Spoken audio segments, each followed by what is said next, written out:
Di video sebelumnya, cerita berakhir saat Leon Shao tidak berhasil menghindari serangan monster besar tersebut, yang mengakibatkan bahunya terluka parah. Dia segera memegang lukanya untuk memeriksa dan merasa sangat tidak percaya bahwa seluruh lengannya hampir saja putus jika saja dia terlambat sesaat tadi.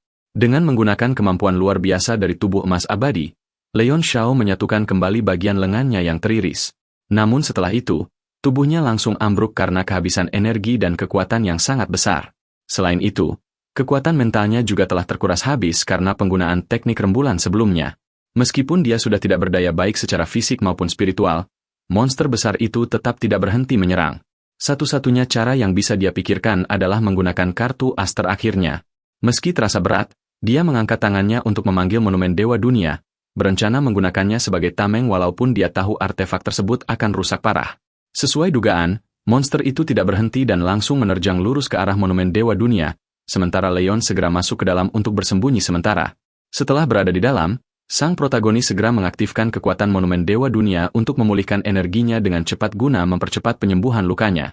Namun, saat Leon Shao mengira dirinya sudah aman, tiba-tiba ruang hampa, Void of Space, di monumen Dewa Dunia hancur dan monster besar itu muncul dari sana. Leon sangat terkejut menyaksikan hal itu hingga mengeluarkan keringat dingin karena takut. Dia tahu seharusnya mustahil bagi siapapun untuk masuk ke dalam, sekuat apapun mereka. Seingat Leon Shao, sejauh ini hanya Li Huaqi yang pernah berhasil masuk secara paksa menembus hukum monumen Dewa Dunia. Karena itu, dia tidak menyangka monster besar itu juga mampu melakukannya. Leon Shao mengeluarkan 3 artefak pedangnya dan dengan sisa kekuatan yang dikumpulkannya, dia menyerang monster penyusup itu untuk mengusirnya keluar. Serangan mereka beradu dengan cepat dan menyebabkan ledakan dahsyat di seluruh area, yang berakibat pada rusaknya bagian dalam monumen Dewa Dunia. Hal yang lebih buruk adalah Leon ikut terkena dampak ledakan tersebut, membuatnya terpental di tanah dan kembali terluka. Untungnya, dia sudah sempat menyatukan kembali lengannya yang teriris, sehingga lukanya tidak bertambah parah meskipun terkena benturan keras. Namun, tidak bisa dimungkiri bahwa sang protagonis masih dalam situasi yang berbahaya, sehingga dia memanggil naga iblis, Demonic Dragon, untuk bergabung kekuatan dengannya. Naga iblis segera muncul di sampingnya, tetapi alih-alih merasa khawatir, naga itu malah tertawa karena melihat Leon sedang kesulitan lagi. Naga iblis bertanya apakah Leon takut terbunuh, dan Leon menjawab dengan sarkas bahwa siapapun pasti akan takut melihat apa yang bisa dilakukan monster itu sekarang. Monster itu hanyalah artefak peringkat ke-9, namun mampu menembus dan mengabaikan hukum monumen Dewa Dunia. Leon yakin ada sesuatu yang aneh sedang terjadi. Leon menjelaskan bahwa untuk melakukan hal yang mustahil seperti itu, dibutuhkan makhluk sekuat Li Huaqi. Namun dari apa yang mereka lihat sekarang, sepertinya tidak ada yang mengendalikan monster besar tersebut. Di sisi lain, di luar monumen Dewa Dunia, tiba-tiba muncul sosok misterius berbentuk kerangka yang sedang memegang monster besar tersebut. Sosok itu bertanya sudah berapa tahun berlalu, karena setelah sekian lama menunggu, akhirnya master baru monumen Dewa Dunia muncul di generasi ini. Kembali ke dalam monumen Dewa Dunia, ruang hampa yang hancur mulai pulih kembali, membuat Leon Shao bisa bernapas lega. Namun, mereka masih belum tahu tentang kerangka misterius yang muncul tadi dan mengira monster itu masih menunggu di luar. Leon menyuruh naga iblis untuk memeriksa situasi di luar karena dia masih terlalu lemah, tetapi naga itu langsung menolak karena tidak ingin mati. Akhirnya Leon Shao terpaksa membiarkan segalanya dan fokus memulihkan diri terlebih dahulu karena dia sadar tidak bisa berbuat apa-apa saat ini. Dia berusaha pulih dengan bantuan energi padat di monumen Dewa Dunia dan yakin penyembuhannya tidak akan memakan waktu lama. Setelah beberapa hari, Leon Shao akhirnya bisa menggerakkan lengannya kembali. Energi spiritual dan kekuatan jiwanya juga hampir pulih sepenuhnya berkat teknik kultivasi dan 2 tubuh dewa miliknya. Karena sudah membaik, dia memberanikan diri untuk keluar melihat situasi monster besar itu, namun monster tersebut sudah tidak ada lagi. Dia mencarinya dengan sangat hati-hati agar tidak dijebak lagi seperti sebelumnya. Sang protagonis menyadari bahwa dia harus mengubah rencananya karena mustahil untuk mendapatkan elemen air asal jika dia harus melawan monster itu secara langsung. Leon mengambil tanah humus, Loam Soil, dari domain bumi dan bertanya-tanya apa yang akan terjadi jika dia meledakkannya di tempat mereka berada sekarang. Naga iblis sangat terkejut dengan ide tersebut dan langsung menentangnya, menyebutnya sebagai kegilaan. Jika Leon meledakkan tanah humus itu, bukan hanya tempat mereka yang hancur, tetapi mungkin setengah dari seluruh area pemakaman, Burial Ground, akan ikut hancur. Selain sangat berbahaya, ledakan itu bisa merusak elemen air asal yang mereka cari, yang berarti menyia-nyiakan material berharga. Leon menjawab bahwa masih ada tanah humus di dalam tubuh Blood Beast, jadi meskipun yang ini hilang, mereka masih punya cadangan. Mengenai elemen air asal, kemungkinannya tinggi untuk selamat dari ledakan karena itu adalah salah satu benda terkuat di dunia. Naga iblis semakin marah mendengar itu karena menurutnya logika Leon tetap salah, terutama karena tanah humus mereka lebih besar daripada yang ada pada Blood Beast. Selain itu, belum tentu mereka bisa selamat dari ledakan meski bersembunyi di dalam monumen. Leon Xiao dengan sarkas mengatakan bahwa dia tidak punya cara lain, jadi mereka hanya perlu percaya dan bertaruh pada keberuntungan. Di tengah perdebatan mereka, kerangka misterius itu menyela dan mengatakan bahwa mereka tidak perlu sampai melakukan hal ekstrim tersebut. Sekarang setelah dia tahu bahwa Leon Xiao adalah master baru monumen Dewa Dunia, mereka tidak perlu bertarung. Dia menyuruh Leon menyimpan kembali tanah humusnya. Leon sangat terkejut karena ini pertama kalinya seseorang mengenali artefak dewanya. Yang lebih mengejutkan adalah sosok itu mengaku telah menunggunya. Leon pun ingin tahu lebih banyak dari kerangka misterius ini. Saat kerangka itu berjalan mendekat, Leon semakin tidak percaya karena tidak bisa mengukur seberapa besar kekuatannya. Dia merasa kehadiran sosok ini jauh lebih kuat daripada makhluk manapun yang pernah dia temui sebelumnya. Sosok misterius itu bertanya mengapa Leon ingin membuka segel tempat tersebut padahal sangat berbahaya. Leon menjawab bahwa dia membutuhkan elemen air asal untuk memperbaiki monumen Dewa Dunia yang rusak sejak dia mendapatkannya secara tidak sengaja. Kerangka itu mengatakan bahwa pertemuan Leon dengan monumen tersebut bukanlah kecelakaan, melainkan takdir. Dia bersedia membantu Leon dengan kemampuannya, namun memperingatkan bahwa begitu dia memberikan apa yang Leon butuhkan, segelnya akan terbuka sepenuhnya. Dia memastikan apakah Leon sudah siap dengan konsekuensinya. Leon tidak langsung menjawab, melainkan bertanya siapa identitas asli kerangka itu dan apa yang tersegel di sini. Kerangka itu menolak memberitahu nama aslinya dan hanya mengaku sebagai jiwa yang tersisa dan penjaga dari masa lalu. Satu-satunya permintaannya adalah agar Leon membantunya pergi ke alam baka setelah mereka berhasil membangkitkan domain air di monumen Dewa Dunia. Leon setuju meskipun dia terkejut. Sebelum itu, Leon bertanya apakah yang tersegel di sini adalah iblis langit, Heavenly Demon. Kerangka itu terkejut Leon tidak tahu apa-apa tentang itu, lalu menjelaskan sejarah dari zaman kuno. Dahulu kala, saat langit dan bumi terbentuk, ada 3 energi besar yang tercipta, salah satunya adalah energi iblis. Di alam Chen awalnya tidak ada energi iblis, namun kemudian muncul karena peristiwa di luar angkasa yang menciptakan entitas kuat bernama jiwa ganas api hitam, Black Flame Ferocious Soul. Leon teringat pernah melihat gambar entitas ini saat mendapatkan api sejati Phoenix.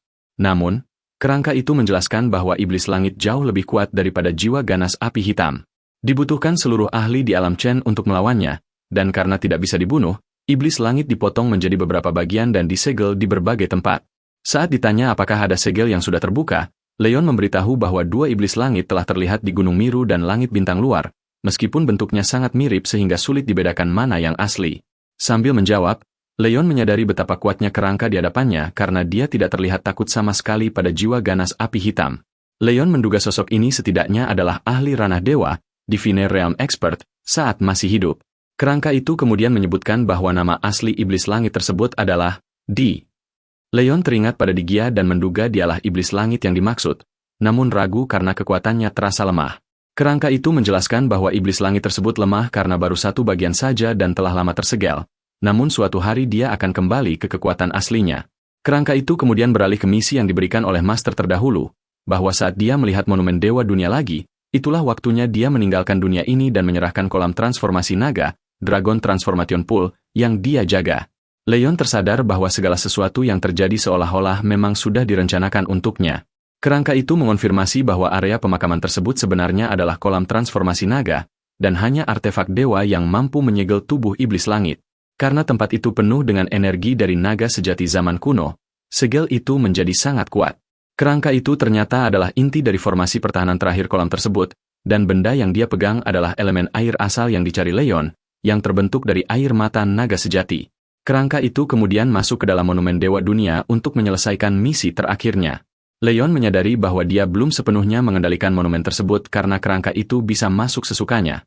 Di dalam, kerangka itu menggunakan kekuatan air mata naga untuk membangkitkan kembali domain air di monumen tersebut. Leon Xiao merasa sangat terbantu dan bersyukur karena domain air tersebut akhirnya bangkit tanpa harus bersusah payah lagi. Sebuah fenomena luar biasa segera terbentuk di dalam monumen Dewa Dunia di mana setiap domain saling beresonansi satu sama lain seolah-olah mereka mulai menyatu. Bersamaan dengan itu, Life Qi yang sangat kuat menyebar ke seluruh tempat. Oleh karena itu, sang protagonis tidak membuang waktu dan segera melakukan kultivasi agar tidak menyia-nyiakan kesempatan besar yang menantinya. Dia tidak lagi mempedulikan apa yang terjadi di luar dan lebih memfokuskan perhatiannya pada pemulihan monumen Dewa Dunia secara perlahan, karena dia sudah merasakan koneksi yang sangat kuat dengan monumen tersebut. Di sisi lain, di sebuah tempat terpencil di area pemakaman, terdapat sebuah bangunan yang tidak biasa karena desainnya. Bangunan itu tampak normal jika dilihat sekilas, namun terdapat berbagai peralatan di sekitarnya yang digunakan untuk menyelidiki dan melakukan eksperimen terhadap berbagai hal. Tak lama kemudian, seorang pria berbicara dan melaporkan kepada seseorang bernama Tetua Suyan bahwa perwakilan dari Kota Bulan Merah, yaitu Tetua Zhang, telah tiba. Setelah itu, Tetua Zhang muncul dan dengan senang hati bertanya apakah berita yang diterimanya benar bahwa ada perubahan besar dalam upaya mereka menghancurkan segel. Tetua Suyan segera menjawab dan mengonfirmasi bahwa itulah alasan mengapa dia memanggilnya sekarang, karena ada satu segel yang terbuka secara tidak terduga. Mereka tidak memiliki ide siapa yang melakukannya. Oleh karena itu, dia berharap Kota Bulan Merah bertindak untuk mencari pelaku yang telah membuka satu segel di area pemakaman tersebut. Tetua Zhang sangat terkejut mendengar berita itu dan bertanya-tanya bagaimana mungkin ada seseorang yang bisa membuka segel selain pihak mereka dari wilayah suci dan lautan pembentukan jiwa. Dia juga bertanya bagaimana hal itu bisa terjadi karena mereka tahu betapa sulitnya membuka salah satu dari 7 segel tersebut.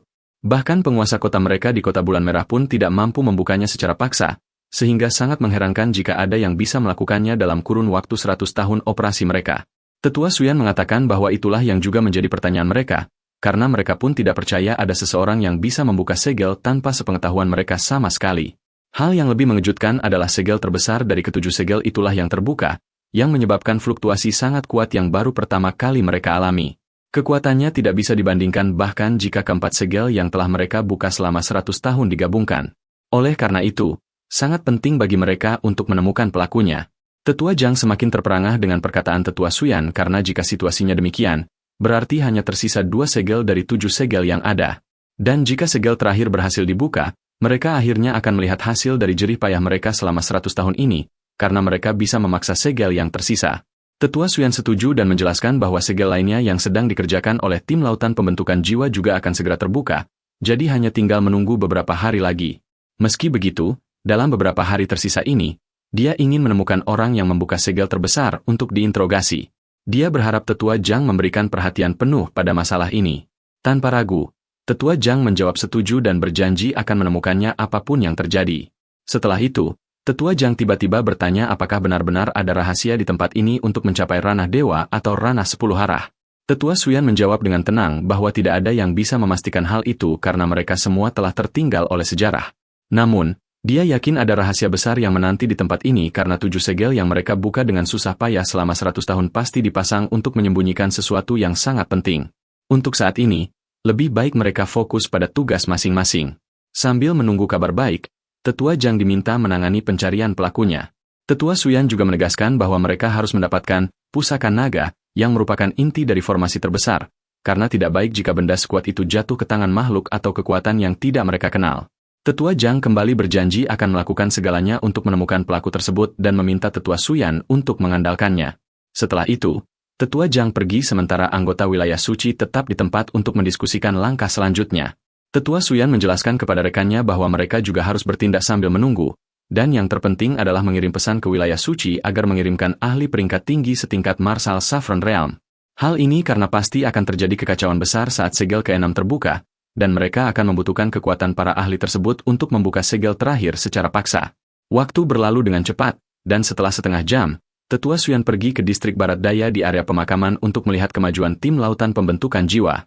Saat tiba di sana, dia segera dihadang oleh para penjaga untuk menanyakan tujuannya. Tetua Suyan menyatakan bahwa dia ingin berbicara dengan Tetua Cheng Ying untuk menanyakan beberapa hal. Penjaga memberitahu bahwa sudah beberapa bulan sejak Tetua Cheng Ying masuk ke dalam bersama para ahli formasi lainnya, dan sejak saat itu mereka belum menerima kabar apapun. Tetua Suyan terkesan dengan laporan penjaga tersebut, namun dia menegaskan bahwa dia harus berbicara dengan Tetua Cheng Ying, sehingga dia harus dipanggil sekarang juga. Tiba-tiba, seorang pria di belakang bertanya mengapa Tetua Suyan tampak tidak bersemangat, padahal seharusnya mereka merayakannya karena segel yang mereka perjuangkan selama ini sudah hampir terbuka. Tetua Suyan tidak menampik kekhawatirannya karena dia merasakan firasat buruk tentang kejadian-kejadian yang tidak terduga ini. Sudah 100 tahun sejak dia memimpin misi ini, dan sekarang ketika mereka hampir menang, dia tidak merasakan kebahagiaan di hatinya. Selain itu, dia mengkhawatirkan apa yang akan terjadi saat mereka menemukan rahasia untuk mencapai ranah 10 batas akhir atau ranah dewa, karena semua orang pasti akan memperebutkannya. Saat ini mereka masih bersatu demi mencari kebenaran, Namun dia merasa persatuan itu akan segera berakhir dan kemungkinan besar mereka akan terpecah belah nantinya. Pria yang bertanya tadi menghela napas setelah mendengar penjelasan Tetua Xuyan karena dia menyadari bahwa situasi yang mereka hadapi tidaklah sederhana dan bisa memicu perang besar. Hampir semua kekuatan besar di benua memiliki individu yang telah mencapai puncak kekuatan, dan mereka pasti tidak akan tinggal diam jika tahu rahasia ranah dewa hampir terungkap. Tak lama kemudian, Tetua Cheng Ying keluar bersama dua orang yang memiliki aura tidak biasa. Tetua Xuyan segera menyambut mereka dengan ucapan selamat karena dia melihat betapa kerasnya Tetua Cheng Ying bekerja di bawah sana untuk membuka segel terakhir. Tetua Cheng Ying menerima pujian itu dengan serius dan mengatakan bahwa dia hanya melakukan pekerjaannya. Dia kemudian bertanya apa hal penting yang ingin dibicarakan hingga Tetua Xuyan harus datang menemuinya secara pribadi. Tetua Xuyan tidak langsung menjawab dan justru memusatkan perhatiannya pada rekan Tetua Cheng Ying yang tidak dikenalnya. Dia bertanya siapa pria itu dan kapan dia masuk ke tempat mereka karena dia tidak ingat memiliki rekan seperti itu. Tetua Cheng Ying menjelaskan bahwa rekannya adalah seorang tetua yang dikirim oleh Lautan Pembentukan Jiwa untuk membantunya karena dia juga ahli dalam menangani formasi. Tetua tersebut memperkenalkan dirinya sebagai Heng Yuan dan segera memuji Tetua Xuyan, menyatakan kegembiraannya bisa bertemu dengannya. Dia mengaku sudah lama mengagumi Tetua Xuyan sebagai salah satu alkemis kepala terbaik dari wilayah suci. Tetua Xuyan tidak mempedulikan pujian itu karena dia merasakan sesuatu yang aneh pada Tetua Heng Yuan, seolah-olah pria itu merencanakan sesuatu yang buruk. Tetua Xuyan menegur Tetua Cheng Ying mengapa dia memasukkan orang sembarangan, padahal kesepakatannya adalah harus ada persetujuan darinya sebelum menambah anggota baru. Tetua Cheng Ying kembali menjelaskan bahwa Tetua Heng Yuan adalah bagian dari anggota baru yang mereka masukkan dan Tetua Xuyan bisa memeriksa daftar yang telah diserahkan jika merasa ragu. Selain itu, Tetua Heng Yuan adalah salah satu kontributor terbesar dalam pembukaan segel ke-6. Tetua Xuyan segera meminta maaf setelah mendengar penjelasan itu dan mengatakan dia akan memeriksa kembali daftar tersebut karena mungkin dia melewatkan nama Tetua Heng Yuan. Setelah permintaan maaf itu, Tetua Xuyan menjawab pertanyaan Tetua Cheng Ying bahwa dia datang untuk membahas tentang terbukanya salah satu segel. Dia menginformasikan bahwa yang melakukannya bukan dari wilayah suci maupun kota bulan merah, dan saat ini pelakunya sedang dicari oleh Tetua Zhang. Ketiganya sangat terkejut dan segera menanyakan detail lengkapnya karena mereka sangat tertarik. Mereka berdiskusi dengan serius sampai semua informasi terungkap. Setelah itu, Tetua Cheng Ying tertawa keras karena senang bahwa kemenangan sudah dekat. Dia juga memberitahu Tetua Xuyan bahwa segel yang mereka tangani akan segera terbuka, jadi masalah mereka tinggal segel terakhir yang tersisa. Tetua Cheng Ying menambahkan bahwa mereka mengetahui pusaka naga di dalam segel tersebut adalah jari naga. Jika mereka mendapatkannya, mereka akan memiliki 5 pusaka naga. Dia tidak menyangka ada makhluk kuat yang mampu menciptakan segel sekuat itu menggunakan pusaka naga. Hal ini meningkatkan kemungkinan bahwa tempat ini memang menyembunyikan rahasia ranah dewa. Tetua Xuyan mendukung perkataan itu karena dia sendiri pun sulit mempercayai kekuatan pencipta 7 segel tersebut yang telah menyulitkan mereka selama 100 tahun. Tiba-tiba Tetua Cheng Ying bertanya apakah Tetua Xuyan tidak takut jika yang tersembunyi di dalam bukanlah rahasia, melainkan makhluk yang sangat kuat. Tetua Xuyan menjawab dia pernah memikirkan hal itu, namun karena sudah sangat lama berlalu, dia yakin makhluk tersebut sudah mati. Selain itu, catatan rahasia di wilayah suci memang menyatakan tempat ini berisi informasi tentang ranah dewa, jadi mereka hanya perlu mengonfirmasinya. Tetua Heng Yuan bertanya sambil tersenyum apakah ranah dewa itu benar-benar nyata, karena setelah sekian lama mempelajarinya, dia mulai merasa ragu. Tetua Xuyan menegaskan bahwa keberadaan naga sejati sudah menjadi bukti nyata bahwa ranah itu ada, jadi tidak ada lagi yang perlu dibuktikan. Tetua Heng Yuan tertawa dengan nada mengejek seolah-olah dia tetap tidak yakin. Tawa Tetua Heng Yuan sedikit membuat Tetua Xuyan kesal, namun dia mengabaikannya dan segera berpamitan untuk pergi. Kelompok Tetua Cheng Ying pun melakukan hal yang sama untuk melanjutkan tugas mereka. Setelah Tetua Xuyan pergi, Tetua Heng Yuan menghela napas panjang sementara Tetua Cheng Ying bergumam bahwa kesempatan mereka telah tiba. Tetua Cheng Ying memanggil Tetua Heng Yuan dengan sebutan Tuan, menunjukkan bahwa posisi Heng Yuan lebih tinggi darinya sekarang setelah Tetua Xuyan tidak ada. Tetua Heng Yuan tersenyum licik dan mengatakan bahwa berdasarkan observasinya pada demonik Qi yang keluar dari segel, terdapat bagian dari iblis langit yang terkurung di dalam. Hal yang luar biasa adalah dia merasakan bahwa itu adalah tubuh asli dari iblis langit. Jika mereka berhasil membukanya, perubahan besar akan terjadi di dunia. Tetua Cheng Ying setuju dan menambahkan bahwa jika tubuh asli iblis langit dibebaskan, kekuatan Tetua Heng Yuan pasti akan kembali seperti semula. Saat hal itu terjadi, mereka akan menyerang Lautan Pembentukan Jiwa untuk membunuh para pengkhianat, terutama Luxze yang sangat mereka benci. Namun Tetua Heng Yuan menjelaskan bahwa membunuh Luxze adalah masalah kecil dan bukan prioritas utama setelah kekuatannya kembali. Dia mengatakan kekuatannya mulai pulih perlahan berkat demonic chi dari segel, namun tubuh yang dia tempati saat ini terlalu lemah sehingga dia tidak bisa menggunakan potensi penuhnya. Begitu tubuh asli iblis langit bebas, tugas pertama mereka adalah mencari tubuh sempurna untuk ditempati agar mereka bisa lebih mudah melayani Tuan yang sebenarnya. Dia bahkan berharap iblis langit akan mengajarinya cara menciptakan tubuh iblis sendiri. Di sisi lain, di waktu yang sama, Tetua Zhang sedang berbicara dengan Dewa Darah, Blood God, untuk meminta informasi. Tetua Zhang bertanya apakah formasi besar Istana Dewa Darah merasakan fluktuasi kuat karena mereka sedang mencari seseorang di area pemakaman. Dewa Darah menjawab dia belum tahu tapi akan segera menanyakannya kepada bawahannya. Tetua Zhang kemudian bertanya apakah Dewa Darah sudah menemukan anak laki-laki yang dicarinya, karena sudah beberapa hari berlalu namun formasi besar Istana Dewa Darah masih tetap terpasang di area pemakaman. Dewa Darah dengan lesu menjawab belum ada kabar tentang anak tersebut, meskipun dia sudah mengerahkan hampir seluruh anggota Istana Dewa Darah untuk mencari. Meski begitu, dia yakin akan menemukannya selama anak itu masih di area pemakaman. Tetua Zhang sebenarnya tertarik pada anak yang dicari Dewa Darah, namun karena dia tidak ingin mencampuri urusan orang lain dan memiliki masalah sendiri, dia hanya memerintahkan Dewa Darah untuk fokus pada perintahnya. Dia menegaskan jika perlu, Dewa Darah harus mengesampingkan pencarian anak itu agar misi mereka tidak terganggu. Dewa Darah tidak membantah, namun di dalam hatinya dia merasa kesal karena sangat penting baginya untuk menemukan anak yang telah mencuri Blood Beast dan harta karunnya itu. Setelah percakapan berakhir, Tetua Zhang pergi untuk kembali ke markasnya. Namun tiba-tiba dia merasakan sesuatu yang aneh di sekitarnya. Dia memeriksa seluruh tempat tetapi tidak menemukan apapun. Saat dia merasa kesal, dia menyerang area tersebut hingga menyebabkan ledakan besar. Serangannya tidak sia-sia karena sebuah pusaran, vortex, tiba-tiba muncul di belakangnya. Dari sana muncul makhluk-makhluk yang tidak biasa dipimpin oleh seseorang yang bertanya di mana sumber demonic chi yang dirasakannya. Makhluk tersebut adalah Digia. Setelah perjalanan panjang, dia akhirnya sampai setelah merasakan kebangkitan tubuh berikutnya sudah dekat. Tetua Zhang sangat terkejut dengan kemunculan Digia dan merasakan ketakutan yang luar biasa hingga instingnya menyuruhnya lari. Namun, dia mengenali orang-orang di belakang Digia. Dia bertanya apakah di depannya adalah pemimpin sekte Neo dari sekte tertinggi, Supreme Sect, yang berada di bawah kekuasaan Kota Bulan Merah. Orang-orang di belakang Digia tidak menjawab, melainkan bertanya dengan sombong siapa Tetua Zhang dan mengapa dia tidak berlutut di hadapan tuan mereka. Tetua Zhang sangat terkejut dengan jawaban pemimpin sekte Neo karena dia tidak menyangka pria itu berani bersikap demikian kepadanya. Tetua Zhang berteriak memperkenalkan dirinya sebagai perwakilan Kota Bulan Merah dan bertanya apa yang dilakukan sekte tertinggi di sini. Mendengar perkenalan Tetua Zhang, Digia sedikit terkejut karena dia tahu Kota Bulan Merah adalah kekuatan terkuat di wilayah timur. Digia tidak menyangka akan langsung bertemu dengan pejabat tingginya, maka dia segera mendekati Tetua Zhang untuk menanyakan di mana letak pintu masuk menuju sumber demonic chi yang dia rasakan. Digia memperingatkan agar Tetua Zhang tidak mengaku tidak tahu, karena itu akan membuatnya sangat marah.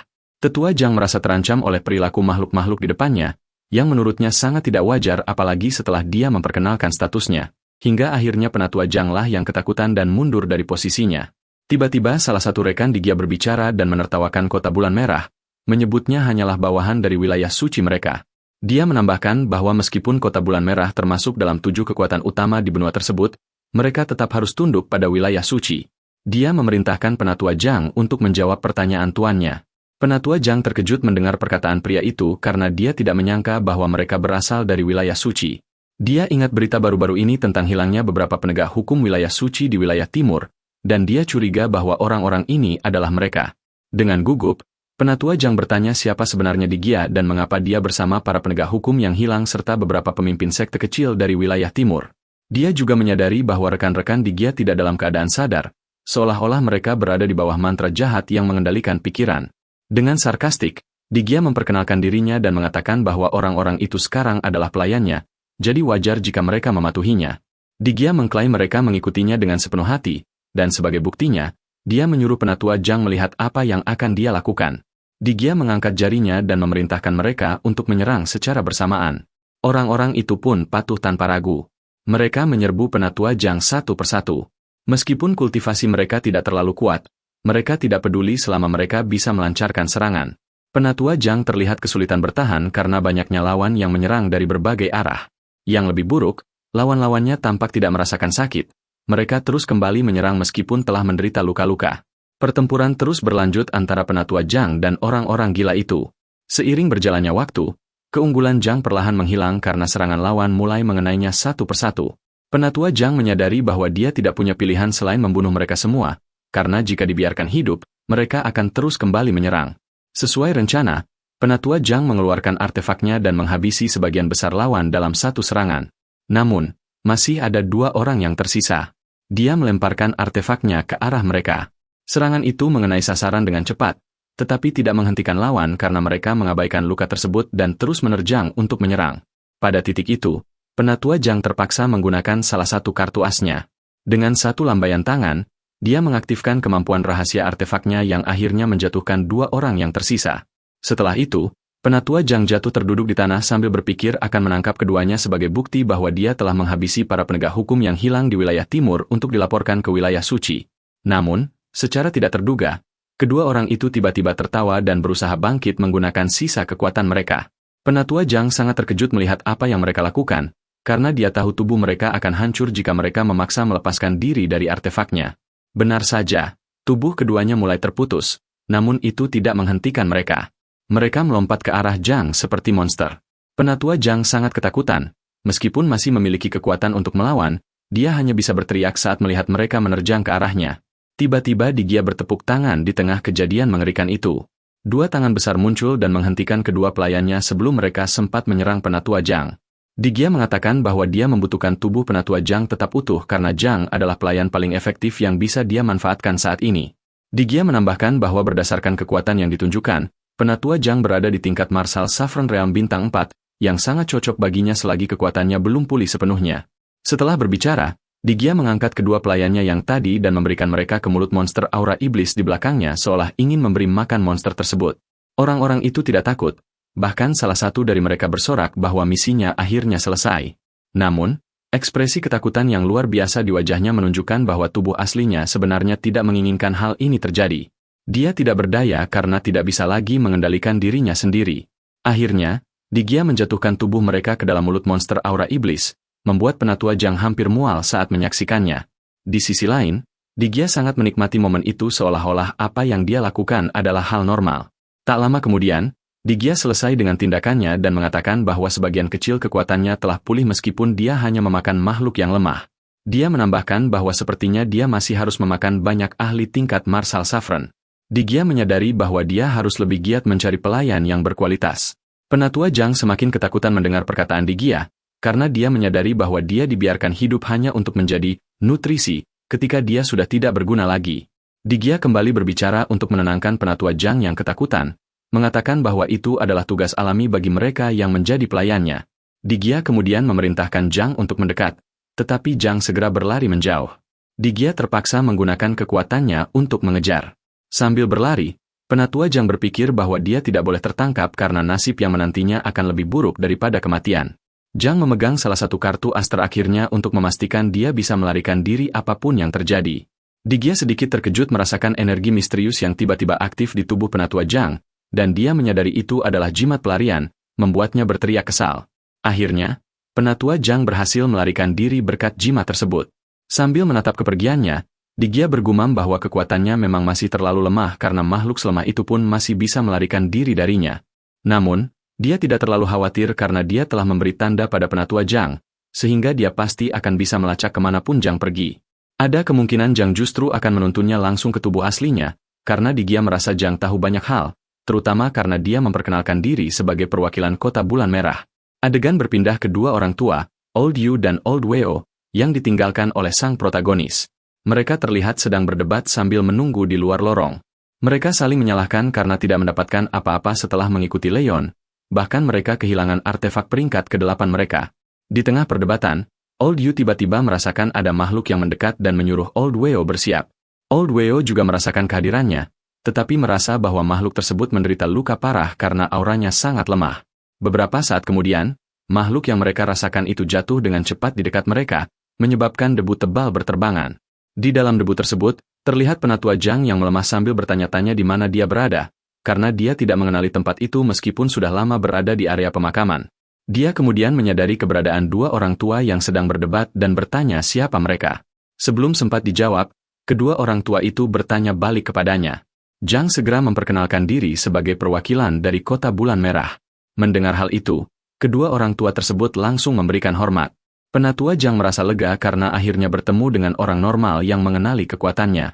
Dia ingat tujuannya untuk menyelidiki, lalu bertanya dengan tenang apakah tempat ini adalah lokasi penyegelan dan apakah kedua orang tua itu yang telah membukanya. Kedua orang tua itu terdiam sejenak karena mereka tidak tahu apa-apa tentang itu. Namun, karena mereka tertarik mendapatkan informasi, mereka hanya bertanya apa yang akan terjadi jika itu memang benar. Dari jawaban mereka, Penatua Zhang menyadari bahwa mereka bersikap waspada terhadapnya. Dia menjelaskan bahwa tidak masalah jika mereka yang membuka segelnya, asalkan mereka menyerahkan artefak yang menjadi inti dari segel tersebut. Kedua orang tua itu semakin bingung dan mengaku tidak mengerti apa yang dimaksud Zhang. Mereka juga menyatakan tidak mendapatkan artefak apapun. Bahkan mereka sudah kehilangan barang-barang mereka sejak masuk ke dalam. Penatua Zhang tidak percaya dan memperingatkan mereka untuk tidak berbohong jika ingin hidup tenang di area pemakaman. Mendengar ancaman itu, Old Weo segera paham karena itu adalah ancaman yang jelas menggunakan nama Kota Bulan Merah. Meski begitu, mereka benar-benar tidak tahu tentang artefak tersebut. Mereka menceritakan yang sebenarnya bahwa mereka menemukan tempat itu secara tidak sengaja dan belum membawa keluar apapun. Old Yu menambahkan bahwa jika yang dimaksud adalah artefak, ada sebuah artefak hidup di dalam yang mereka hindari, dan mereka akan menyerahkan urusan itu kepada Kota Bulan Merah. Dia memperingatkan bahwa artefak hidup tersebut sangat kuat. Bahkan mereka berdua pun terpaksa melarikan diri karena ketakutan. Penatua Zhang tetap tidak percaya dan mulai merasa kesal. Dia mengancam akan membawa mereka berdua ke zona inti untuk diinterogasi.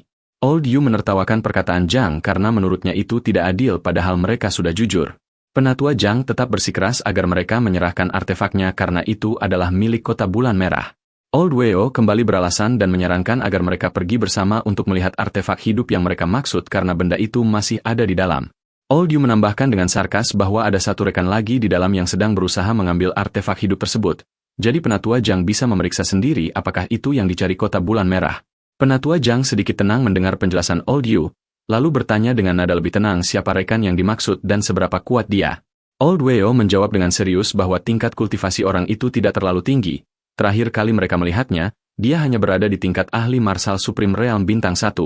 Mendengar hal itu, Penatua Zhang merasa dipermainkan dan kemarahannya kembali meledak. Dia mencekik Old Yu sambil bertanya apakah mereka sedang membodohinya. Dia menegaskan bahwa itu adalah penghinaan besar karena dia mewakili Kota Bulan Merah, penguasa seluruh wilayah timur. Kedua orang tua itu saling pandang seolah sedang mempertimbangkan langkah selanjutnya, karena Penatua Zhang tetap tidak mau percaya meskipun mereka sudah jujur. Akhirnya, mereka memutuskan untuk mengambil tindakan sendiri.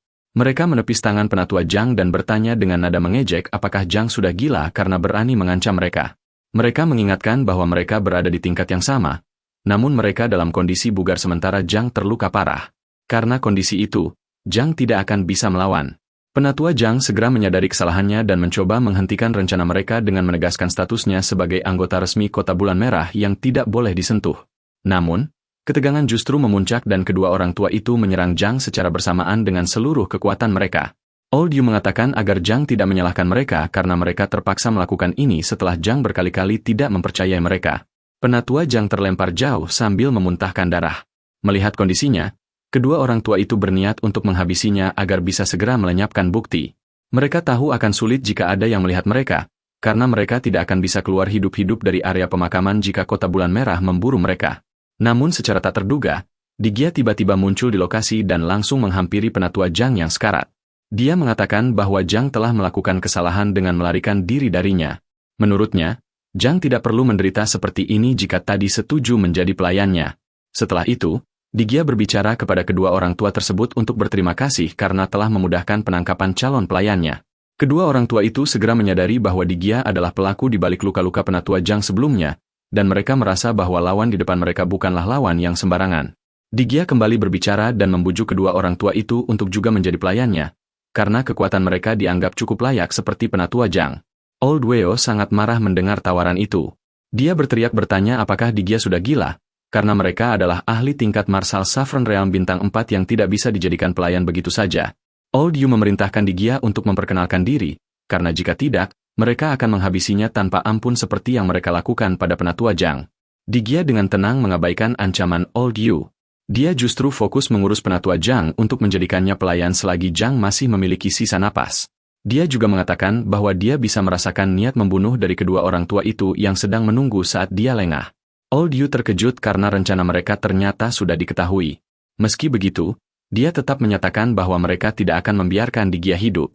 Digia tertawa keras mendengar kata-kata terakhir Old Yu. Dengan sombong dia mengatakan bahwa mereka akan segera tahu siapa yang sebenarnya tidak bisa melarikan diri, sekarang setelah dia selesai mengurus pelayan barunya.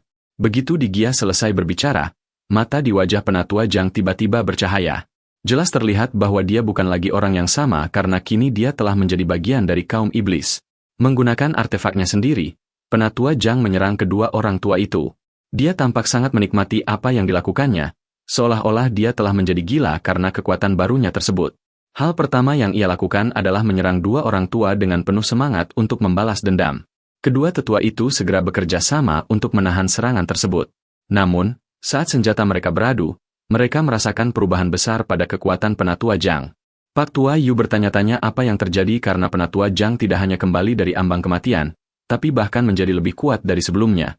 Pak Tua Weo juga menanyakan hal yang sama dan berpikir bahwa kejadian ini sangat mustahil karena meskipun Digia menggunakan obat ilahi legendaris, sulit untuk mengembalikan Penatua Zhang seperti semula begitu saja. Penatua Zhang terus menyerang dan merasa sangat senang saat menghajar kedua tetua itu karena baru kali ini ia merasakan kekuatan sehebat ini sepanjang hidupnya. Energinya seolah tak ada habisnya dan ia mampu melepaskan banyak serangan tanpa henti. Oleh karena itu, ia dengan mudah mengalahkan kedua tetua tersebut secara bersamaan. Tak lama kemudian, kedua tetua itu tumbang karena luka parah yang mereka terima. Melihat hal itu, Penatua Zhang tidak ragu lagi untuk mengakhiri pertarungan dengan satu serangan mematikan. Namun, sebelum ia sempat melakukannya, Digia berbicara untuk menghentikan pertarungan dengan alasan bahwa kesenangan yang mereka lakukan sudah cukup. Menurutnya, tidak baik jika hubungan mereka retak, apalagi mereka akan segera menjadi sekutu. Digia menjelaskan bahwa sejak awal ia memang berencana menjadikan kedua tetua itu sebagai pengikutnya. Ia tidak berniat membunuh mereka, melainkan hanya ingin memberi mereka pelajaran. Setelah menghentikan pertarungan, Digia menjelaskan apa yang terjadi pada Penatua Zhang, di mana perubahan besar pada kekuatannya berkaitan dengan kekuatan pribadinya yang ia bagikan. Dikatakan bahwa setiap pengikutnya yang berada di bawah kontrak Buddha akan memiliki kekuatan luar biasa, seperti pasokan energi yang tak ada habisnya serta niat bertarung yang sangat berguna dalam pertempuran. Saat ini, Penatua Zhang jelas hanya seorang ahli di tingkat Marshal Saffron Bintang 4. Namun, kekuatan yang ia tunjukkan setara dengan ahli tingkat Marshal Saffron Bintang 5. Itulah sebabnya kekalahan kedua tetua itu dianggap wajar. Kedua tetua itu sangat tidak percaya saat mendengar penjelasan Digia. Mereka bertanya-tanya siapa sebenarnya dia dan bagaimana dia bisa melakukan hal yang mustahil seperti itu. Mereka semua adalah ahli tingkat Marshal Saffron dan masing-masing tahu betapa sulitnya menaikkan satu bintang pun di tingkat mereka. Digia sambil tersenyum mengatakan agar mereka tidak terlalu memusingkannya karena mereka akan mengerti semuanya setelah menjadi pengikutnya. Digia kemudian mulai mengubah Pak Tua Yu menjadi pengikutnya dan memberitahunya bahwa ia harus memanggilnya Master, mulai sekarang. Pak Tua Weo merasa takut dan mencoba melarikan diri sebelum Digia mengurusnya. Ia berlari sekuat tenaga menggunakan semua energi yang tersisa, namun Penatua Zhang sudah mengawasinya dan segera menghadangnya menggunakan artefak miliknya. Ia mencoba melawan artefak tersebut tetapi kekuatannya tidak lagi cukup. Untuk kedua kalinya, ia tersungkur ke tanah dan gagal melarikan diri. Saat ia mencoba berdiri, terdengar tawa Digia yang mendekat. Ketika ia menoleh ke atas, semuanya sudah terlambat karena Digia sudah berada di sana. Terbukti bahwa ia adalah target berikutnya. Seperti yang diharapkan, energi iblis segera memasuki tubuhnya dan ia tidak bisa berbuat apa-apa selain menangis sambil berpikir bahwa ini adalah akhirnya. Kedua tetua itu resmi menjadi pengikut. Namun Digia menyadari bahwa energinya saat ini belum cukup untuk mendukung 3 ahli tingkat Marshal Saffron Bintang 4 sekaligus. Ia memutuskan untuk memakan mereka setelah mendapatkan informasi yang ia butuhkan. Pak Tua Yu setuju tanpa ragu dan mengatakan bahwa merupakan suatu kehormatan menjadi makanan bagi tuannya. Digia kemudian memegang kepala mereka untuk melihat ingatan mereka, terutama yang berkaitan dengan Leon Xiao dan kejadian di Istana Emer Royong di mana terdapat monster besar.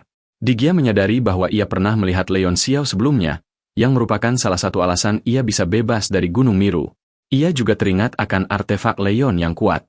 Tiba-tiba kepala Digia sakit karena teringat monster besar itu, tapi ia tidak bisa mengingat detailnya karena klonnya, Di Jun, telah mengambil sebagian ingatannya. Digia bersumpah akan mengambil kembali kekuatan dan ingatannya dari klonnya suatu hari nanti. Setelah memikirkan klonnya, Digia mengalihkan perhatiannya untuk mengurus Leon Xiao. Namun sebelum itu, ada pekerjaan lain yang harus ia selesaikan. Ia menoleh ke arah ruang di belakangnya dan menyuruh sosok yang bersembunyi di sana untuk keluar. Sosok itu adalah Dewa Darah yang sedang mengamati dari celah ruang. Digia mengatakan bahwa ia sudah merasakan kehadirannya sejak awal tetapi mengabaikannya karena ia tahu akan sulit melawannya. Namun sekarang, dengan adanya para pengikut dan kekuatan yang cukup, hal itu akan mudah baginya. Dewa Darah sangat terkejut dan bertanya bagaimana Digia bisa menemukannya, karena setahunnya indera ilahi tidak berfungsi di tempat pemakaman tersebut. Penatua Zhang dengan bangga memuji kekuatan tuannya. Ia juga menyindir Dewa Darah karena tidak membantunya tadi, seolah-olah mereka tidak saling kenal. Dewa Darah menjawab dengan sinis, bertanya-tanya bagaimana perwakilan Kota Bulan Merah yang sombong kini menjadi pengikut iblis. Penatua Zhang menegaskan bahwa ia masih memiliki pikirannya sendiri meskipun menjadi pengikut. Ia bahkan mengajak Dewa Darah untuk bergabung agar bisa merasakan kekuatan baru. Dewa Darah menolak karena salah satu pengikut Digia adalah musuh bebuyutannya yang membunuh adiknya. Namun, karena itu sudah lama berlalu dan ia melihat mantan rekannya dalam keadaan baik, ia tidak akan membalas dendam demi hubungan masa lalunya dengan Penatua Zhang. Digia tidak menyerah dan tetap ingin menjadikan Dewa Darah sebagai pengikutnya. Ia mengangkat tangannya untuk menyerang, memaksa Dewa Darah untuk bertahan. Namun, tiba-tiba serangannya kehilangan kekuatan seolah-olah Digia menariknya kembali di saat terakhir. Digia berteriak kesakitan, yang membuat para pengikutnya khawatir. Digia merasakan kekuatannya menghilang dan menyebut nama klonnya, Dijun, sebagai penyebabnya. Dewa Darah melihat kesempatan ini dan segera melarikan diri. Penatua Zhang mencoba mengejarnya tetapi dihentikan oleh Digia karena ia tahu Dewa Darah terlalu kuat. Digia menyadari bahwa Dijun akan segera datang ke tempat ini, yang merupakan masalah besar karena Dijun mungkin akan mengambil tubuh iblis surgawi ketiga yang terkurung di sana. Namun, ia juga melihatnya sebagai kesempatan untuk mengalahkan Dijun dan mengambil kembali kekuatannya. Untuk bersiap, ia harus mendapatkan monster besar tersebut sebagai senjatanya. Adegan berpindah ke dalam, di mana monumen Dewa Dunia bersinar terang saat proses perbaikan 4 domain hampir selesai. Dunia yang rusak di dalam monumen tersebut mulai terbentuk kembali. Dengan bantuan 4 domain kuat, hukum dunia mulai tercipta dan kehidupan bisa berjalan secara alami di dalamnya. Hal ini sangat membantu Leon Xiao. Tidak hanya kekuatannya meningkat, pemahamannya tentang hukum-hukum kuat juga semakin dalam karena ia menyaksikan sendiri kelahiran sebuah dunia. Tak lama kemudian, Leon mendapatkan kitab kuno emas yang berisi pengetahuan tentang hukum dunia. Kitab itu masuk ke dalam kesadaran ilahinya. Setelah proses selesai, Leon Xiao merasa sangat kuat, seolah-olah ia sedang memegang sebuah dunia. Ia kemudian mendekati monster besar yang dikenal sebagai One Blade Thousand Autumns, yang kini hanya berupa kerangka misterius. Ia berterima kasih karena telah belajar banyak darinya. Naga iblis bertanya apakah kerangka itu benar-benar sudah mati, dan Leon mengonfirmasi bahwa roh monster itu sudah tidak ada, sehingga ia hanya akan menjadi senjata untuk bertempur. Naga iblis merasa sedih karena dua makhluk kuat itu kini telah tiada, tetapi ia senang mereka akhirnya bisa beristirahat dengan tenang setelah ribuan tahun. Leon Xiao memegang pedang tersebut dan merasakan bahwa pedang itu berkali-kali lipat lebih kuat dari 3 artefak pedang peringkat 9 miliknya, bahkan setara dengan lonceng dinasti kekaisaran. Ia berjanji akan menggunakan senjata ini sepanjang hidupnya dan menjaganya hingga mati. Sebagai master baru, ia memberi pedang itu nama baru, Thousand Autumn Overlord Blade. Dengan nama itu, ia akan menciptakan sejarah yang layak bagi kekuatan pedang tersebut. Setelah itu, ia berniat untuk keluar, namun tiba-tiba ia menyadari bahwa levelnya telah naik sebanyak 2 bintang. Saat ini, ia telah berada di tingkat ahli Martial Supreme Realm bintang 3. Ia beristirahat sejenak untuk memeriksa kondisinya, dan setelah itu ia benar-benar keluar, namun ia langsung terkejut dengan pemandangan yang ditemuinya. Lingkungan yang sebelumnya dipenuhi air kini menjadi sangat kering, dan ia menyadari bahwa itu disebabkan oleh hancurnya segel setelah ia mengambil artefak naga yang merupakan inti dari segel tersebut. Di tengah keterkejutan itu, sebuah benda di bawah tanah menarik perhatiannya. Ia segera mengambilnya menggunakan telekinesis untuk dipelajari. Namun, sebelum sempat menyentuhnya, ia segera menarik tangannya karena menyadari adanya energi berbahaya yang mirip dengan energi iblis. Ia membiarkan benda itu melayang di udara sambil memeriksanya menggunakan indera ilahi yang kuat, dan tak lama kemudian ia semakin terkejut dengan apa yang ditemukannya. Benda misterius di hadapannya itu ternyata adalah sebuah teknik kultivasi iblis. Yang lebih hebat lagi, teknik itu ditulis dalam bahasa yang bisa ia mengerti. Oleh karena itu, ia bisa mempelajari atau mendalaminya. Teknik ini disebut sebagai True Demon Divine Dharma, dan bukan teknik sembarangan, karena tingkatannya termasuk dalam kemampuan ilahi yang kuat dari iblis surgawi yang asli. Leon Xiao teringat bahwa ia pernah melihat kemampuan ilahi ini saat berhadapan dan bertarung melawan 2 iblis surgawi yang pernah ia lepaskan. Ia tidak percaya bahwa teknik sekuat itu kini jatuh ke tangannya, dan jika ia bisa menggunakannya, itu akan sangat membantu kekuatannya. Meski begitu, Leon Shao berpikir bahwa tidak mudah untuk menggunakan True Demon Divine Dharma karena berdasarkan pengetahuannya, dibutuhkan energi iblis untuk membangkitkannya.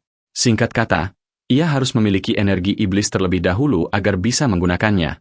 Jadi, tampaknya untuk sementara ia akan menyisihkannya karena benda itu belum berguna baginya saat ini. Leon Shao meletakkan benda misterius itu ke dalam monumen dewa dunia miliknya dan langsung memasuki sebuah lorong yang ada di hadapannya.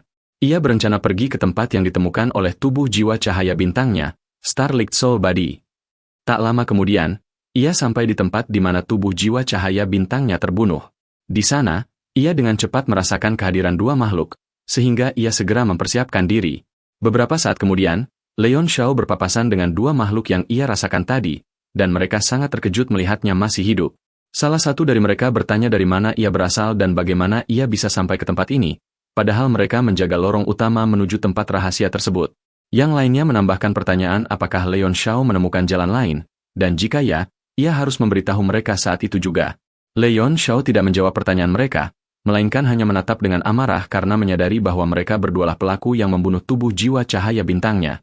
Karena geram terhadap pelaku tersebut, ia langsung melepaskan serangan kuat tanpa peringatan. Karena serangan itu sangat mendadak, mereka terlambat untuk bereaksi. Kedua orang bodoh itu terkena serangan telak, dan serangan Leon Shao tidak berhenti di situ. Ia segera menyergap mereka dengan cepat agar mereka tidak punya kesempatan untuk membalas. Mereka jatuh tersungkur dan jelas menderita luka parah akibat dampak yang kuat, sehingga diperkirakan mereka tidak akan bisa lagi melawan Leon Shao. Setelah itu, Leon Shao menangkap salah satu dari mereka untuk menanyakan berapa banyak segel yang telah mereka buka dan di mana letak segel lainnya yang belum tersentuh. Orang bodoh itu menolak menjawab dan menjelaskan bahwa mereka tidak tahu apa-apa karena mereka hanya ditugaskan oleh Legiun Suci untuk berjaga di tempat ini. Leon Shao tidak percaya pada perkataannya, sehingga ia membanting-banting orang itu agar mau bicara. Usahanya berhasil, dan akhirnya orang itu setuju untuk menceritakan semua yang diketahuinya. Tak lama kemudian, Leon Shao mendapatkan jawaban bahwa sudah ada 4 segel yang dibuka dalam kurun waktu 100 tahun, dan saat ini 1 segel lagi hampir terbuka. Leon Shao juga mengetahui bahwa wilayah suci maupun Sea of Soul Formation tidak mengetahui tentang iblis surgawi yang terkurung di tanah pemakaman tersebut. Mereka hanya percaya bahwa ada informasi di tempat ini mengenai rahasia yang berkaitan dengan 10 Ultimate Realm atau Divine Realm.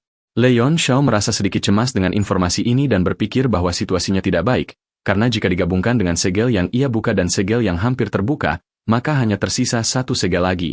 Ia teringat perkataan kerangka misterius bahwa untuk mengurung 1 bagian tubuh iblis surgawi di suatu tempat dibutuhkan sebuah artefak dewa, dan di seluruh benua ini hanya ada 3 orang yang memilikinya. Dengan kata lain, saat 1 bagian tubuh iblis surgawi lainnya terlepas, hanya mereka bertiga yang bisa mengembalikannya ke situasi semula. Namun ia tahu hal itu mustahil terjadi karena kecil kemungkinan 2 orang lainnya mau mengorbankan artefak dewa mereka. Leon Shao segera meninggalkan tempat itu dengan cepat. Ia tidak punya waktu lagi untuk memikirkan kemungkinan yang akan terjadi. Ia harus segera menemui pemimpin yang bertanggung jawab atas pembukaan segel-segel tersebut. Namun, belum jauh ia pergi, ia kembali dihadang oleh sekelompok orang. Kali ini jumlah lawan yang dihadapinya sangat banyak. Mereka segera mengepungnya sambil bertanya di mana 2 penjaga tingkat Marshal Supreme tadi dan bagaimana ia bisa masuk begitu saja. Salah satu dari mereka bertanya apakah Leon Shao tidak tahu tempat apa yang ia masuki, karena semua orang di tanah pemakaman tahu betapa sakralnya tempat yang mereka jaga. Leon Shao mengabaikan pertanyaan tidak berguna itu dan langsung bertanya di mana penatua Suyan dari wilayah suci karena ia harus membicarakan hal penting dengannya. Leon Shao menegaskan bahwa ia tidak punya waktu untuk menjelaskan. Ia meminta agar mereka tidak memperumit situasi dan segera membawanya ke tempat penatua Suyan. Tentu saja mereka menolak permintaan Leon Shao karena mereka berniat menangkapnya untuk diinterogasi. Leon Shao sangat kecewa dengan jawaban mereka dan tidak bisa menahan diri untuk tidak menghela napas sambil menatap mereka. Ia bergumam bahwa seharusnya ia tidak berharap mereka akan mendengarkannya, karena sejak awal ia sudah merasakan niat membunuh yang kuat dari mereka. Pada akhirnya, Leon Shao tidak punya pilihan lain selain menggunakan kekerasan. Tanpa ragu, ia menyerang mereka menggunakan kekuatan baru dari monumen Dewa Dunia. Pemimpin kelompok tersebut langsung merasa cemas dan bertanya-tanya dari mana asal kekuatan Leon Shao, padahal levelnya hanya berada di tingkat Marshal Supreme Realm. Pemimpin itu menahan serangan Leon Shao, dan meski berhasil, ia harus menggunakan sebagian besar energinya. Setelah itu, giliran dia yang menyerang. Ia berkata bahwa sekarang ia mengerti mengapa Leon Shao berani masuk ke sini, ternyata karena ia memiliki kemampuan. Meski begitu, ia merasa hal itu tidak cukup untuk melawan mereka yang berada di tingkat Marshal Saffron Realm. Ia menyuruh Leon Shao bersiap menahan serangannya. Leon Shao menghindari serangan itu dengan tenang, namun di saat yang sama ia menyadari bahwa tidak mudah baginya untuk bertarung melawan para ahli martial Saffron Realm.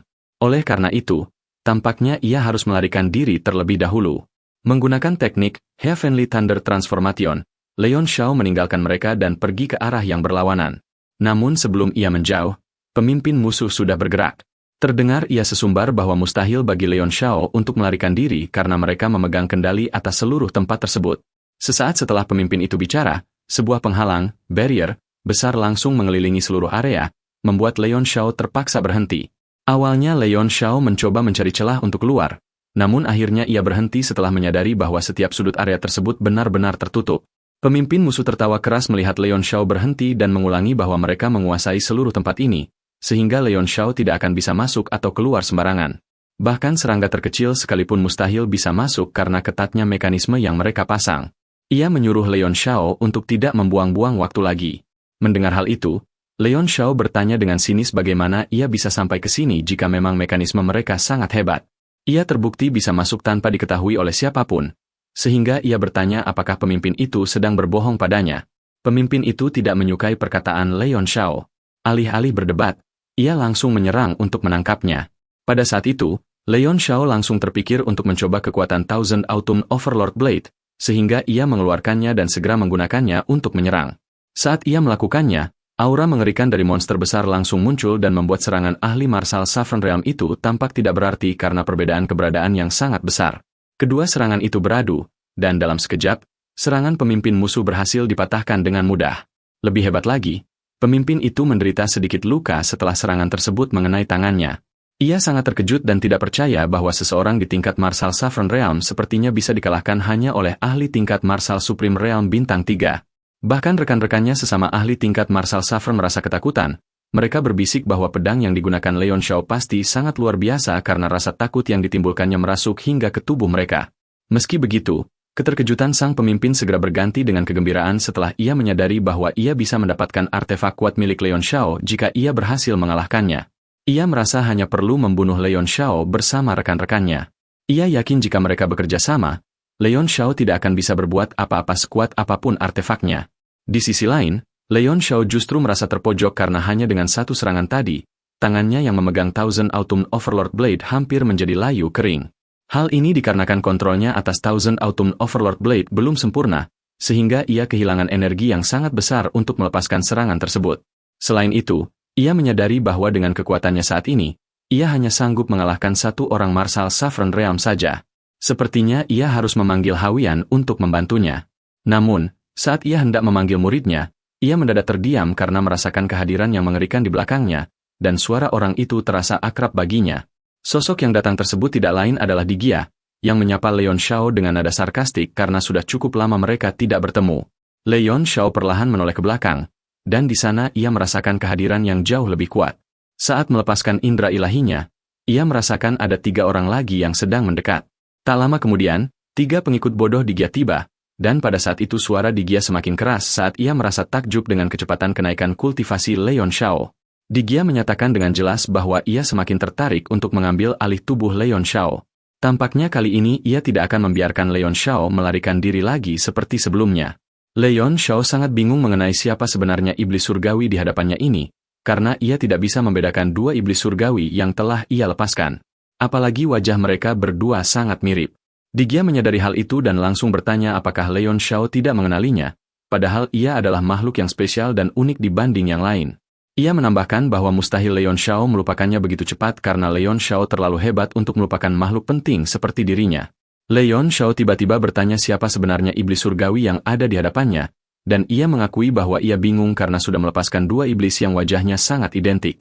Digia sedikit terkejut mendengar pertanyaan itu dan tidak menyangka bahwa Leon Shao ternyata adalah pelaku di balik kaburnya salah satu bagian tubuhnya.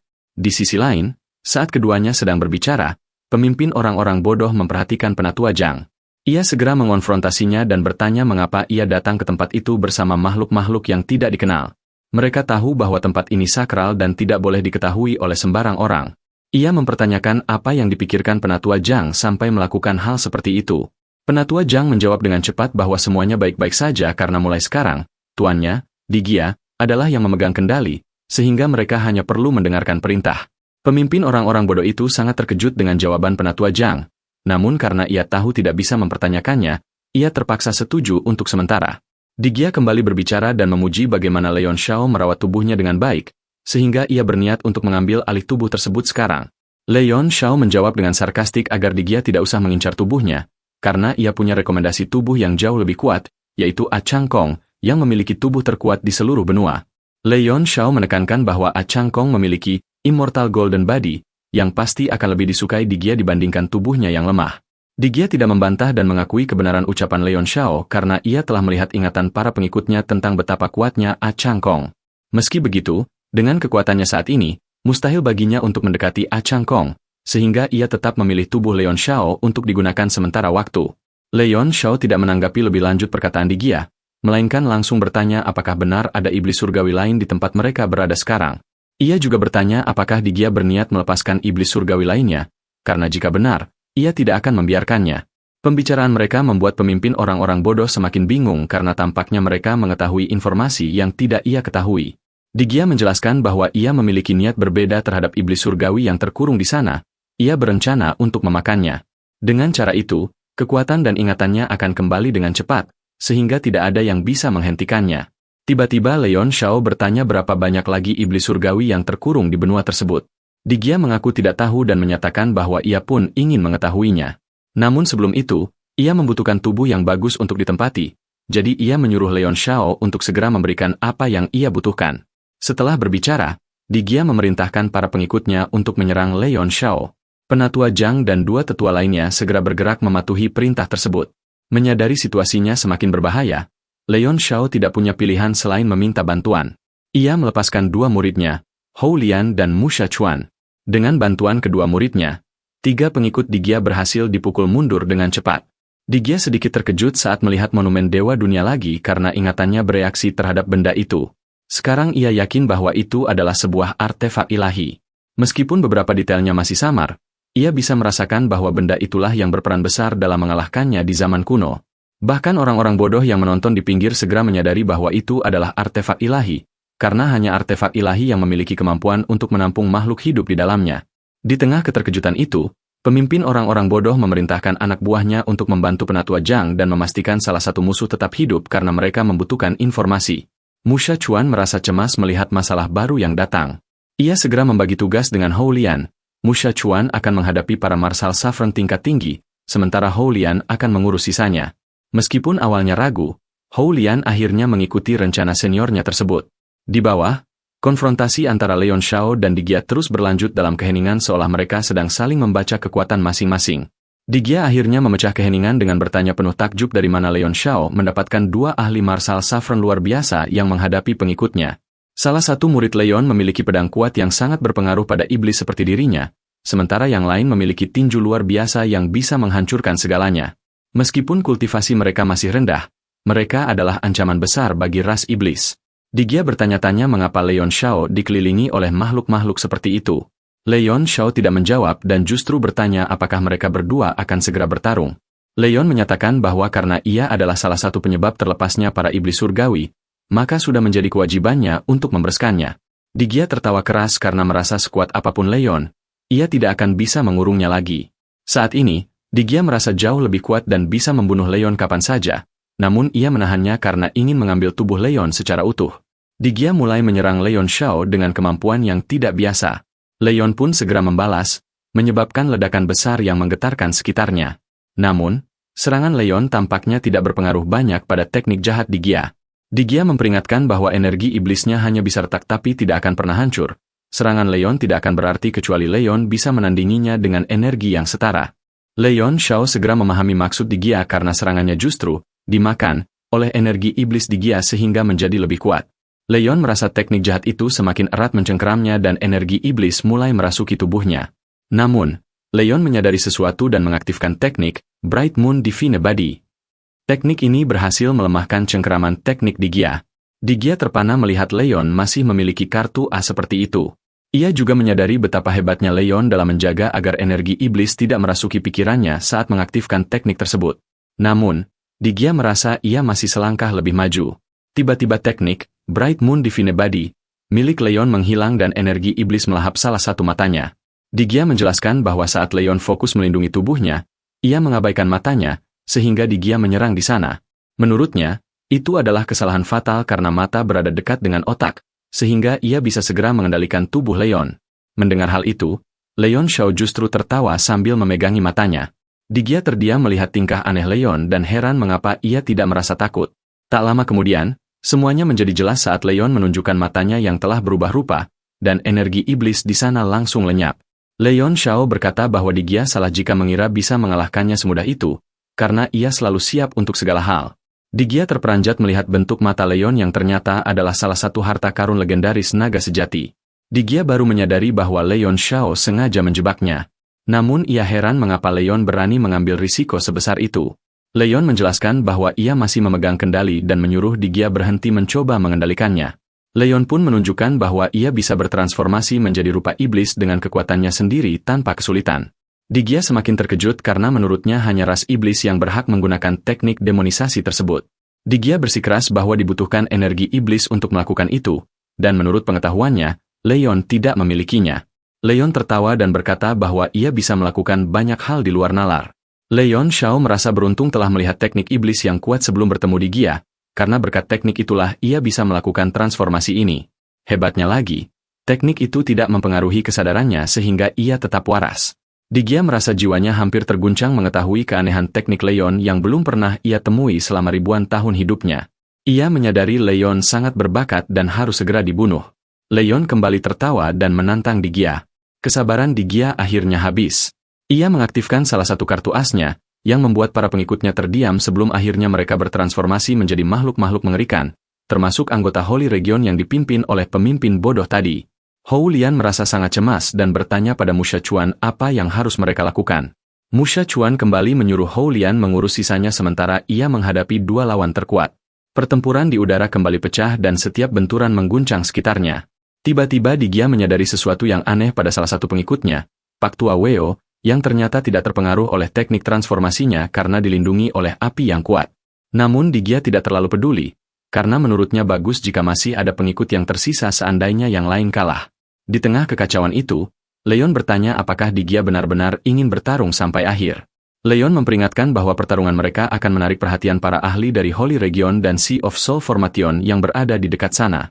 Digia mengakui kemungkinan itu, namun ia menyatakan ada penghalang, barrier, kuat yang mencegah suara keluar dari tempat itu. Ia sangat bertekad untuk bertarung sampai mati.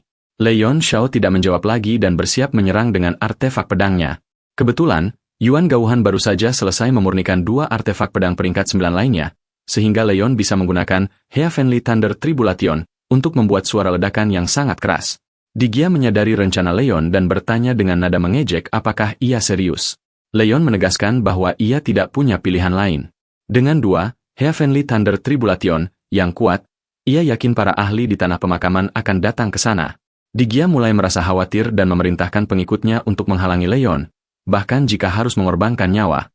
Mendengar itu, Leon Shao langsung menggunakan monumen Dewa Dunia. Dengan kekuatan barunya, ia melepaskan Domain Power yang sangat kuat ke seluruh area, yang membuat gerakan para pengikut Digia melambat. Digia pun merasakan kekuatan luar biasa dari monumen tersebut dan tidak percaya Leon bisa mengendalikannya meski kultivasinya rendah. Ia menyadari bahwa kekuatan kontrol Leon tidak normal untuk seorang anak kecil, karena bahkan ahli tingkat puncak pun akan kesulitan menunjukkan kekuatan sehebat itu. Apa yang bakal terjadi selanjutnya? Jangan lupa balik lagi buat lanjutin ceritanya.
Apa yang bakal terjadi selanjutnya? Jangan lupa balik lagi buat lanjutin ceritanya.